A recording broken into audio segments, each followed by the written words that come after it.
حسن بصری رحمۃ اللہ علیہ فرماتے ہیں میں نے ایک غلام کو خرید کر لایا، جب گھر میں آیا میں نے پوچھا کہ بھائی آپ کیا کھانا پسند کریں گے؟ کہا سر جو آپ کھلاؤ۔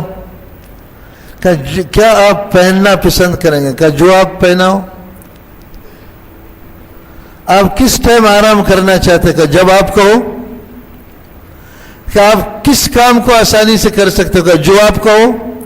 حضرت حسن فرماتے ہیں میں جو سوال کروں جواب میں یہ دے دیں۔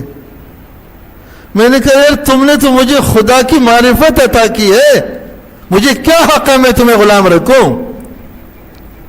میں تو اللہ کا بندہ ہوں، اتنا بڑا قرآن میرے لیے نازل کیا ہے، ایک ایک حکم کو 50 بار تکرار کر کے مجھے کہا ہے، مجھے تو شرم آنی چاہیے۔